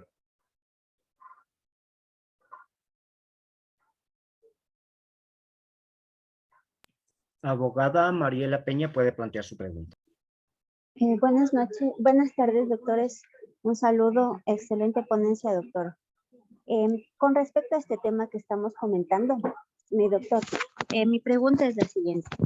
En la ley humanitaria se ofreció a los llamados héroes de blanco, los doctores, enfermeras y todo, estabilidad laboral por el hecho de haber trabajado en la pandemia. Pongamos en el caso, el Hospital Andrade Marín ofrece 10,000 puestos de trabajo. Se dan 9,500 y 500 quedan en el aire. Con respecto a esto, a estas 500 personas se les niega luego de hacer la acción de protección en el tema de la constitucionalidad. Entonces, a muchos se les cumple el contrato en diciembre, pero aún no está regularizada esa propuesta que se les dio. Entonces, si bien es cierto, pienso de manera personal que existiría un tema de temporalidad para coger un antes de y un después de la derogación de la ley humanitaria, y los que están antes de la fecha, que sí muchas personas tuvieron ese beneficio. ¿Sería un motivo de eso, doctor, en caso de que a estas otras personas hasta diciembre no les den el nombramiento? Muy amable. Buenas tardes. Gracias, doctora Peña. Sí, efectivamente existió muchos problemas en cuanto a lo que tiene que ver con la estabilidad, incluso de los médicos que trabajaron en pandemia, en cuanto a lo que tiene que ver con la ley humanitaria, y en la cual establecía justamente el derecho que tenían para que se les dé de cierta manera una estabilidad en sus trabajos. Se han presentado una cantidad de acciones de protección a nivel nacional sobre este tema. Parece que justamente existió una propuesta del gobierno que posteriormente, de cierta manera, se evidenciaba que era imposible cumplir ciertas circunstancias, lo cual justamente acarrió todo este tipo de demandas que ni siquiera eran de laborales, sino lo hacía por la vía constitucional, ya por medio de acción de protección. Las provincias, no sé si ya existe un criterio justamente unificado al respecto. Sin embargo, por ejemplo, en mi provincia lo que se hacía era el hecho de justamente establecerse de que se dé el nombramiento una vez de que se realicen los trámites legales correspondientes.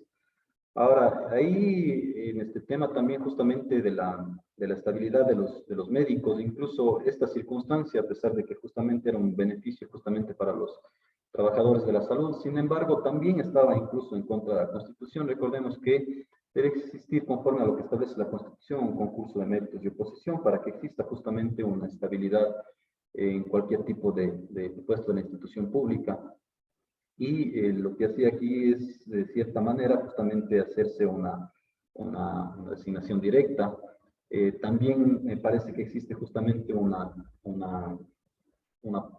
demanda en cuanto a este tema respecto a la inconstitucionalidad de dicha circunstancia, pero como indico, justamente será ya el juez que analice en el caso de la acción constitucional si existe violación de derechos, o caso contrario, también podría irse por la vía ordinaria, que en el caso de que ya exista una negativa, podría irse también por la vía ordinaria con la finalidad de que se analice ya el juez del trabajo correspondiente respecto a si procede o no justamente un nombramiento en base a dicha ley.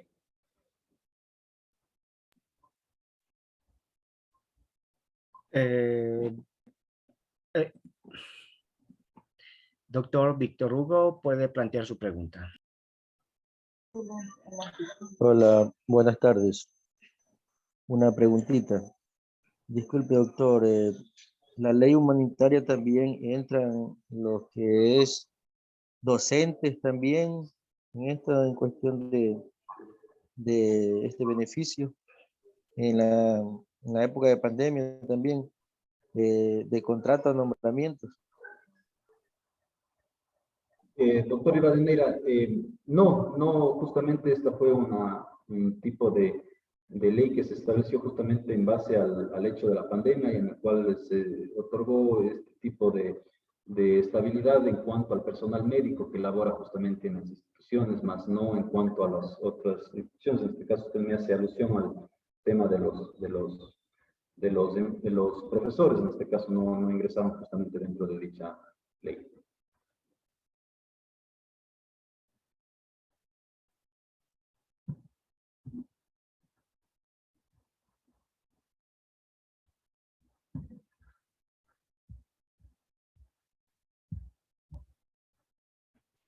De no haber más preguntas para el formador, creo que podríamos dar por terminada la jornada de esta tarde. Recordarles que el día de mañana continuamos con la segunda parte de la exposición y no me queda más que agradecerle al abogado Remigio Crespo Iglesias por compartir no solo sus conocimientos, sino también su experiencia desde donde mismo se va creando y gestando la administración de justicia. A ustedes, estimadas y estimados participantes, gracias por su asistencia a este importante tema. Espero nos sigan acompañando en los procesos de capacitación que la Escuela de la Función Judicial realiza para bien de la comunidad jurídica. Les esperamos mañana, miércoles 13 de abril a las 15:55 para continuar con la segunda jornada de este proceso de capacitación. Se les recuerda que deben estar pendientes de su correo electrónico, medio por el cual remitiremos toda la información relacionada al presente curso. Bien, gracias a todos los participantes en esta jornada. El día de mañana nos estaremos viendo ya para tratar el tema de la flexibilización laboral. Muchas gracias también, Freddy, por su intervención. Muchas gracias. Buenas noches. Procedemos a cerrar sala.